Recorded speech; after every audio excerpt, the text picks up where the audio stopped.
នៅព្រឹកថ្ងៃទី22ខែធ្នូឆ្នាំ2025ឯកឧត្តមប្រាក់សុខុនឧបនាយករដ្ឋមន្ត្រីការបរទេសនិងសហប្រតិបត្តិការអន្តរជាតិនៃព្រះរាជាណាចក្រកម្ពុជាបានអញ្ជើញដឹកនាំគណៈប្រតិភូ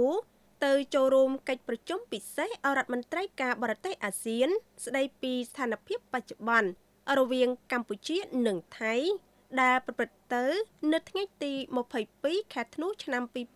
2025នៅទីក្រុងកូឡាឡាំពួរប្រទេសម៉ាឡេស៊ីតបតាមការសម្រេចរបស់នាយករដ្ឋមន្ត្រីម៉ាឡេស៊ីកម្ពុជានិងថៃនៅថ្ងៃទី11ខែធ្នូឆ្នាំ2025កិច្ចប្រជុំពិសេសនេះនឹងពិភាក្សាអំពីការវិវត្តថ្មីៗនៃស្ថានភាពក្នុងគោលដៅបង្កើនការយោគយល់ពីគ្នានិងជំនឿទុកចិត្តទៅវិញទៅមកជំរុញការបន្ថយភាពតានតឹងនិងស្ដារឡើងវិញនូវសន្តិភាពស្ថិរភាពនិងទំនាក់ទំនងភាពជាអ្នកជិតខាងល្អកម្ពុជា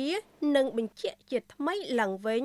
នៅគោលជំហរយ៉ាងមុតមមរបស់ខ្លួនក្នុងការដោះស្រាយទំនាស់និងជម្លោះទាំងឡាយតាមគ្រប់មធ្យោបាយសន្តិវិធី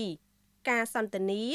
និងផ្លូវការទូតស្របតាមច្បាប់អន្តរជាតិធម្មនុញ្ញអង្គការសហប្រជាជាតិនិងធម្មនុញ្ញអាស៊ាននាឱកាសនៃកិច្ចប្រជុំនេះឯកឧត្តមប្រាក់សុខុននឹងជួបពិភាក្សាទ្វេភាគីជាមួយសមភាគីអាស៊ានផ្សេងទៀតផងដែរដើម្បីពង្រឹងកិច្ចសហប្រតិបត្តិការនិងជំរុញវិធានការកសាងទំនុកចិត្តបន្ថែមទៀតការចូលរួមរបស់កម្ពុជានៅក្នុងកិច្ចប្រជុំអាស៊ានពិសេសនេះឆ្លុះបញ្ចាំងពីការបដិញ្ញាចិត្តយ៉ាងមុតមមរបស់រាជរដ្ឋាភិបាលកម្ពុជាចំពោះសន្តិភាពសន្តិសុខនិងវិបុលភាពក្នុងតំបន់ក៏ដូចជាការលើកកម្ពស់មជ្ឈភាពនិងឯកភាពអាស៊ានដែលនឹងពង្រឹងដល់ការរួមចំណែកដ៏យូរអង្វែងរបស់អាស៊ានចំពោះសហគមន៍អន្តរជាតិទាំងមូលផងដែរ